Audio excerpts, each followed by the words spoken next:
បាទត្រឡប់មកវីដេអូយើងមួយទៀតរបៀបប្រើប្រាស់ប្រព័ន្ធមួយទៀតអញ្ចឹងឥឡូវយើងចូលទៅដល់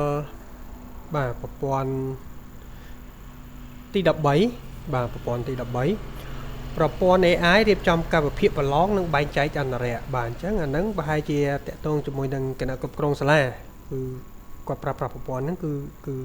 ជួយសម្រួលការងារគាត់បានច្រើនមែនតើបាទអញ្ចឹងយើងចុចទៅលើការប្រើប្រាស់ប្រព័ន្ធមកយើងនឹងទៅដល់ website របស់ខ្ញុំហើយអញ្ចឹងមកដល់តម្រងនេះយើងប្លែកបន្តិចដោយសារខ្ញុំត្រូវបានបែងចែកឲ្យមាន store ទុកទិន្នន័យ database យើងនៅក្នុង Google Sheet របស់លោកគ្រូអ្នកគ្រូផ្ទាល់តែម្ដងបាទអញ្ចឹងខ្ញុំអត់ឲ្យមានទិន្នន័យនៅលើ website របស់ខ្ញុំទេអត់ឲ្យមានទិន្នន័យនៅលើប្រព័ន្ធរបស់ខ្ញុំទេអញ្ចឹងយើងកលេចមកយើងឃើញ2បាទ2ជំហានបាទទី1គឺកំណត់ API key ដដែលបាទទី2គឺបាទ Google Sheet data ទុកទិន្នន័យព្រោះអីព័ត៌មានគឺខ្ញុំចង់ឲ្យទុកនៅលើកុំព្យូទ័ររបស់លោកគ្រូអ្នកគ្រូផ្ទាល់ម្ដង Google Sheet តែម្ដងអញ្ចឹងលោកគ្រូចង់ធ្វើមួយណាមុនក៏បានដែរពីរហ្នឹងអញ្ចឹងខ្ញុំដេញពី API key ទៅតែម្ដងទៅបាទអញ្ចឹងយើងធ្វើដូចមុនបាទបើអត់ចេះចូលទេនេះចូលយកកណន័យឥតគិតថ្លៃបាទចុចទៅលើវាទៅវានឹងបើក tab មួយទៀតឲ្យយើងគឺទៅដល់កន្លែងយក API key នឹងតែម្ដងហើយចំពោះតហ្នឹងដូចខ្ញុំនិយាយដែរអញ្ចឹងគឺខ្ញុំអត់បរៀនទេហើយបើសិនជាលោកគ្រូអ្នកគ្រូអត់ចេះបង្កើតទេ Gmail របស់លោកគ្រូថ្មីអត់មាន API key នឹងទេលោកគ្រូត្រឡប់ទៅមើល YouTube បន្តិចទៅ search ថារបៀបបង្កើត API key Google AI Studio នេះបាទទៅវានឹងចេញពីរបៀបក្នុង YouTube ក៏មានច្រើនអញ្ចឹងខ្ញុំសុំត្រឡប់មកវិញគឺយើងចូលមកដល់ទៅហ្នឹងបាទអញ្ចឹងពេលដែលលោកគ្រូអ្នកគ្រូបង្កើតមាន account មានអីត្រឹមត្រូវរួចរាល់ហើយយើងចុចទៅនេះបាទកន្លែងរូបកូនសោហ្នឹង create API key បាទចុចលើវាមកអញ្ចឹងទៅនេះវា default លោកគ្រូឲ្យវា default ទៅបើចង់ដាក់ឈ្មោះអីស្រេចចិត្តលោកគ្រូអ្នកគ្រូអញ្ចឹងខ្ញុំសុំ default ទៅខ្ញុំចុចតែពាក្យ create តែម្ដងបាទអញ្ចឹងសូមរងចាំបន្តិចបាទហើយខ្ញុំចុច copy key ហើយអាហ្នឹងខ្ញុំអាចបិទបានដែរបាទខ្ញុំចុចខ្វែងខ្ញុំយក key មកផាសទៅហ្នឹងមកបាទ mouse ស្ដាំយកពាក្យថា paste រួចខ្ញុំរក្សាទុក API key បាទជោគជ័យអូខេអញ្ចឹងយើងបានចំណុចទៅនឹងមួយហើយយើងត្រឡប់មកចំណុចទី2 step by step បាទចំណុចទី2របៀបភ្ជាប់ Google Sheet បាទអញ្ចឹងខ្ញុំបានសរសេរប្រាប់ដូចគ្នាហើយចំពោះកូដទៅនេះចាំមើលខ្ញុំ update version ថ្មីខ្ញុំអត់ឲ្យមានបង្ហាញទេកុំឲ្យវា background ទៅនេះវាសវាស្កេតស្កាស់ពេកខ្ញុំឲ្យបង្ហាញតែតិននេះហើយនឹងបេតុងចុច copy code តែម្ដងកុំឲ្យវា C space ទៅនេះសពេកអញ្ចឹងលោកគ្រូអ្នកគ្រូបើអត់ចេះបង្កើត Google Sheet ហ្នឹងទេបាទខ្ញុំបានប្រាប់ wrap អីនៅក្នុងហ្នឹងបាទឃើញទេអញ្ចឹងលោកគ្រូអ្នកគ្រូអាចធ្វើ step by step ទៅតែសម្រាប់ខ្ញុំចេះស្រេចអញ្ចឹងខ្ញុំសុំរំលងឲ្យលឿនណាលោកគ្រូអ្នកគ្រូ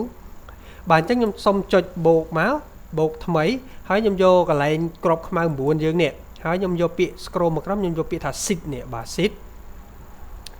អញ្ចឹងខ្ញុំចុចយើងថ្មីការងារយើងថ្មីយើងចុចបូកមួយមកបាទបូកកន្លែងឈ្មោះនេះ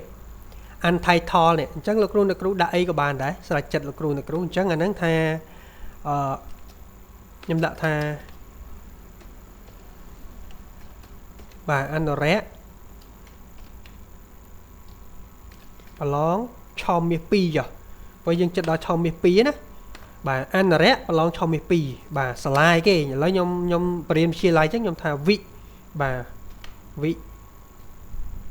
ទវិអីចឹងទៅអូខេបើលោកគ្រូអ្នកគ្រូបឋមអីគឺប្រើបានទាំងអស់ព្រោះអាហ្នឹងគឺប្រើបានទាំងបឋមប្រើបានទាំងវិទ្យាល័យបាទបន្តមកទៀតយើងពេញតែចំណងជើងនឹងរួចបាទលោកគ្រូអ្នកគ្រូត្រឡប់ទៅនេះបាទចូល Google Sheet រួចបំពេញឈ្មោះអី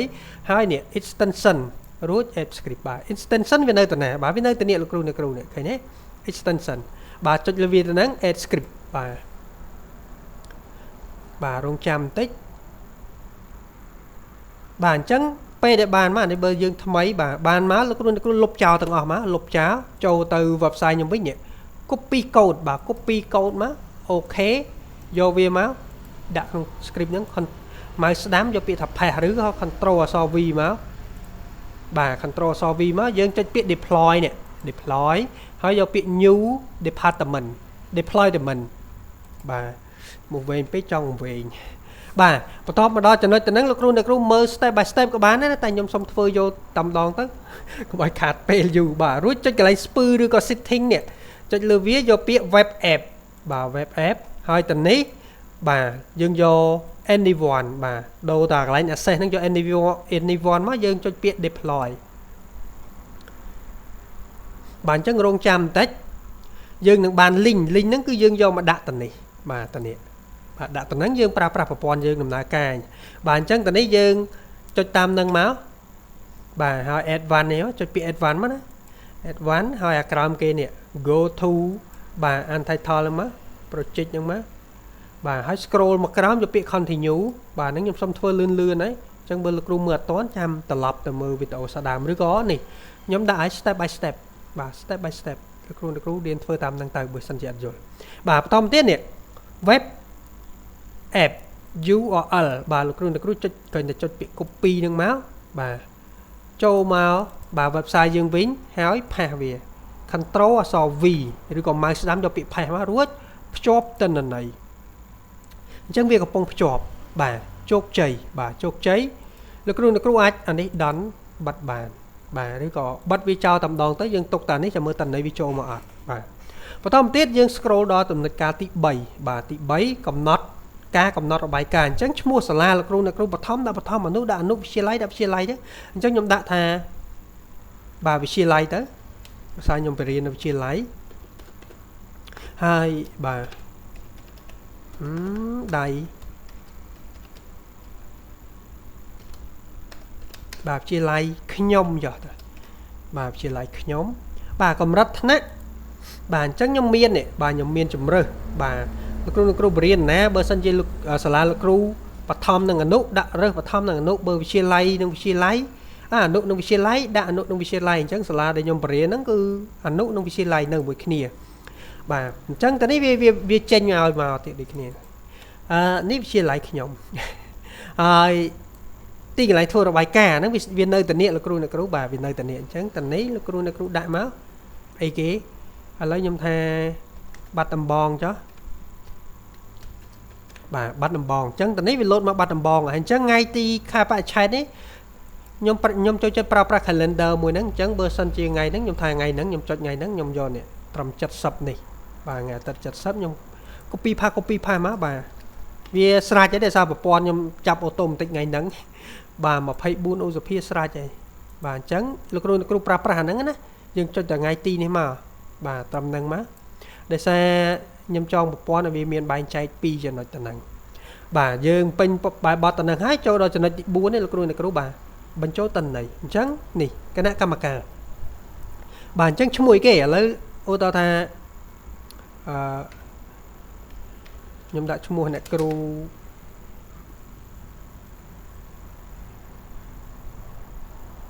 បាទចេះចុះ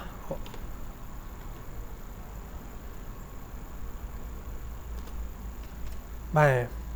ទូនាទីរបស់គាត់ខ្ញុំដាក់ថាត្រួតអគារចុះហើយត្រួតអគារបន្ទប់បាទបន្ទប់ដាក់លើសពី1ណាអញ្ចឹងត្រួតអគារគាត់ជន់ទីប៉ុន្មានហើយបន្ទប់ទីប៉ុន្មានហើយខ្ញុំដាក់01.02.03 រួចបញ្ជូនទៅ Google Sheet បញ្ជូនទៅ Sheet បាទអញ្ចឹងវាកំពុងដំណើរការអញ្ចឹងតនេះខ្ញុំសូមបញ្ជាក់បន្តិចយឺតលឿនគឺអាស្រ័យលើអ៊ីនធឺណិតរបស់លោកគ្រូព្រោះអីយើងត្រូវឆ្លងកាត់ប្រព័ន្ធទៅ database Google Sheet យើងហ្នឹងហើយបានទាញពី Google Sheet មកបង្ហាញនៅក្នុងតារាងនេះបាទអញ្ចឹងវាបញ្ជូនទៅ Google Sheet យើងហ្នឹងនេះបាទលោកគ្រូឃើញទេបញ្ជូនទៅ Google Sheet ដែរអញ្ចឹងមកសធុអានេះខ្ញុំសុំបិទណាកុំឲ្យវាច្រឡំអញ្ចឹងមកសធុវានឹងមកណាបាទជន់ការបច្ឆេទបាទហើយអញ្ចឹងតនេះចាំមើលខ្ញុំលុបចោលព្រោះអីយើងធ្វើអន្តរៈបាទចាំបាច់ដាក់ម៉ោងទេបាទម៉ោងនេះដោយសារខ្ញុំអត់បានកំណត់ខ្ញុំពេលដែលបញ្ចូលតន័យនឹងម៉ោងប៉ុន្មានវាចាប់យកប៉ុណ្ណឹងអញ្ចឹងអាតនេះចាំខ្ញុំបិទបំបិទមុខងារម៉ោងវិញដាក់តាឧទាហរណ៍លោកគ្រូចង់ដាក់ការបច្ឆេទប្រឡងឯណាយើងកំណត់ទៅនឹងមកណាលោកគ្រូបាទអញ្ចឹងវាសូទៅនឹងបាទអញ្ចឹងលេខរៀងទី2ខ្ញុំដាក់លោកគ្រូសំវ៉ាន់បាទខ្ញុំឧទាហរណ៍ណាបាទទូនាទីគាត់អន្តរៈចុះបាទអន្តរៈបន្ទប់លេខ03បាទបញ្ជូនទៅ Google Sheet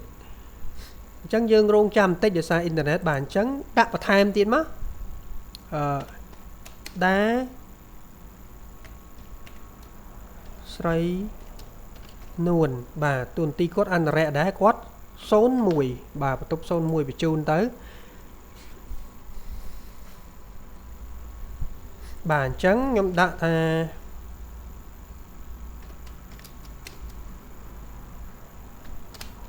បាទខ្ញុំចេះតែដាក់ទេហើយខ្ញុំឲ្យគាត់ត្រួតអាគារហើយគណៈកម្មការកណ្ដាលអញ្ចឹងតនេះយើងមានជំរើសគណៈកម្មការកណ្ដាលដូចអត់មានអីទេអញ្ចឹងបញ្ជូនទៅគណៈកម្មការកណ្ដាលគឺគាត់នៅកណ្ដាលបាទបន្តទៀត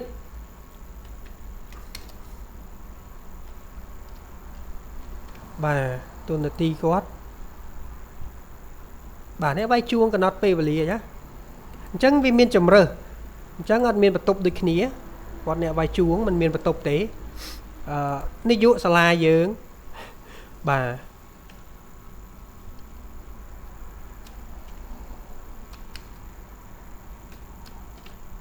បាទនាយកសាលាអញ្ចឹងគាត់ប្រធានមណ្ឌលបាទនាយកសាលាយើងប្រធានមណ្ឌលអត់មានបន្ទប់ដូចគ្នាគាត់ប្រធានមណ្ឌលបាទបន្តទៀត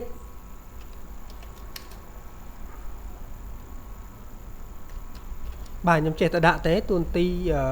គ្រូពេទ្យបើសិនជាមានឬក៏សន្តិសុខអញ្ចឹងលោកគ្រូរើសវាមានច្រើនបាទអូខេគ្រូពេទ្យមួយចាស់ចាំតិចបាទអញ្ចឹងយុវជនឥឡូវយើងឧទាហរណ៍ថាមានយុវជនមួយគាត់ជួយសម្របសម្រួលអីចឹងទៅអញ្ចឹងខ្ញុំថា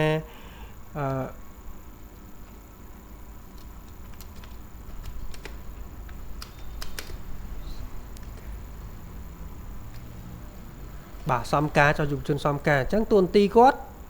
នេះសន្តិសុខស្ដាប់ធ្នាប់ឬក៏ផ្សេងយុវជនស្ម័គ្រចិត្តលោកគ្រូដាក់តាមហ្នឹងទៅបាទបន្ទប់ដាក់ឲ្យគាត់ទៅឬក៏ឲ្យគាត់ចល័តតាមនេះអីខ្ញុំថាយើងអាចសរសេរបញ្ចូលបានអញ្ចឹងក៏ចល័តហើយក៏ជាន់ទីដាក់ចេះដែរជាន់ទី3បាទអញ្ចឹងគាត់ជាន់ទី3អញ្ចឹងអាហ្នឹងយើងសរសេរបញ្ចូលទៅលោកគ្រូគិតខ្លួនឯងថាមិនម៉ាយើងដាក់តាមហ្នឹងទៅឥឡូវខ្ញុំឧទាហរណ៍តែប៉ុណ្្នឹងណាលោកគ្រូចាំមើលខ្ញុំកែសម្រួល version តិចខ្ញុំឲ្យអក្សរហ្នឹងវារត់នៅកណ្ដាលវិញបើនៅចេះដូចជាអត់សូវស្អាតបាទអញ្ចឹងយើងមកមើល Google Sheet របស់យើងគឺតិនន័យវានៅក្នុង Google Sheet បាទហើយ Google Sheet ហ្នឹងលោកគ្រូចង់ download ចេញក៏បានដែរតិនន័យមានជាប់ក្នុងប្រព័ន្ធរបស់ខ្ញុំទេគឺនៅក្នុងហ្នឹងតែម្ដងហើយបាទប៉ុណ្្នឹងរួចរាល់អស់លោកគ្រូបាទថ្ងៃខែខ្ញុំដាក់ឲ្យស្រេចនេះ PDF ការទាញយកហ្នឹងជំរើសទី4របស់យើង PDF